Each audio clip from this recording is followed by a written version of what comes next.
Jelang berlakunya PSBB di Jakarta, bagaimana kesiapan di daerah penunjang Jakarta? Kita akan terhubung dengan Wakil Wali Kota Bogor, Dedi Ar-Rahim. Selamat sore, Pak Dedi. Selamat sore, Mas Davi. Ya. Pak Dedi, ini Jakarta ini secara resmi pada hari Jumat akan memberlakukan PSBB. Bagaimana Pak kesiapan dan dampaknya bagi Kota Bogor yang notabene pendukung utama Kota Jakarta, Pak? Ya, yang pasti kita sudah lakukan semacam konsultasi ya dengan DPRD Kota Bogor dan kita sudah mendapat lampu hijau untuk pelaksanaan PSBB di Kota Bogor. Kemudian semalam kemarin kita koordinasi juga dengan gubernur dan beberapa kepala daerah di wilayah Bodetabek ya untuk persiapan pelaksanaan, dan intinya kami sedang berusaha untuk mengkolektifkan semua permohonan atau rekomendasi ini ke Kementerian Kesehatan melalui Pak Gubernur.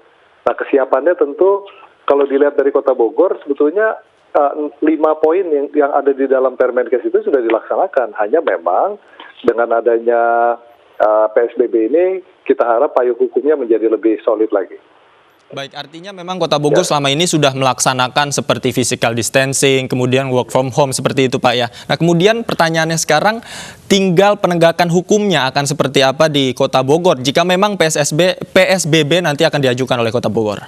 Ya tentu ini kan harus ada dukungan juga dari pihak kejaksaan dan kepolisian. Artinya kami juga lakukan koordinasi yang intens dengan Forkopimda dan kepolisian kejaksaan untuk sama-sama bisa mendorong ya pelaksanaannya menjadi efektif. Karena kalau tidak dilakukan penegakan, tentu kita mengkhawatirkan apa yang menjadi usaha besar ini tidak efektif. Dan yang kedua tentu dengan pelaksanaan secara bersama-sama akan menjamin hasilnya dapat lebih cepat kita peroleh ya.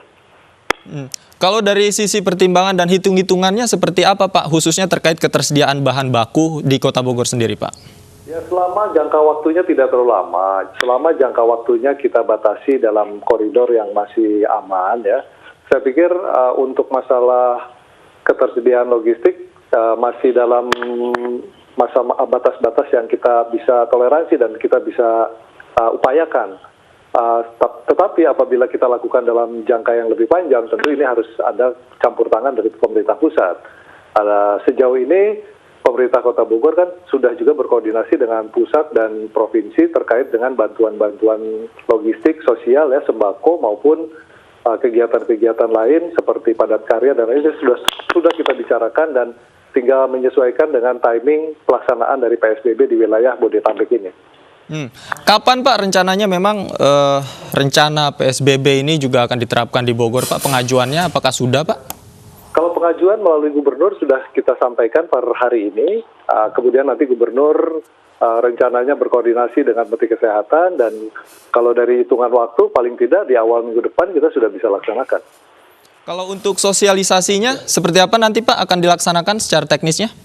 Ya teknisnya pemerintah Kota Bogor kan sudah membentuk yang namanya RW Siaga Corona. Nah salah satu tugas dari RW Siaga Corona adalah melakukan sosialisasi yang lebih masif kepada masyarakat tentang pemahaman apa itu social distancing, kemudian apa itu PSBB, kemudian juga bagaimana mereka harus memperlakukan ODP, kemudian juga bagaimana persiapan logistik di masing-masing wilayah, termasuk juga pemetaan terhadap mereka warga yang ada di wilayah-wilayah itu yang memang terdampak langsung dan tidak langsung, yang memang sudah terdaftar di dalam database kemiskinan Kota Bogor, atau mereka yang terdampak sebagai warga miskin baru misalnya. Itu juga sudah kita upayakan untuk dijadikan satu di dalam RW Siaga Corona ini.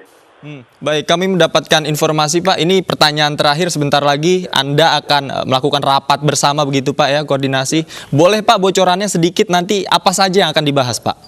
Ya, rakor ini bersama Gubernur DKI dan Gubernur Jawa Barat bersama daerah, termasuk juga dengan Gubernur Banten ya. Jadi kita akan sama-sama menyatukan langkah agar pelaksanaan PSBB ini tadi lebih efektif lah. Jadi tidak parsial, tidak sendiri-sendiri, tetapi memang harus ada satu hubungan koordinatif ya di antara wilayah, dan bagaimana nanti penyekatan-penyekatan, pembatasan-pembatasan, kemudian juga langkah-langkah bersama apa saja yang mungkin harus dilakukan selama masa PSBB ini berlaku.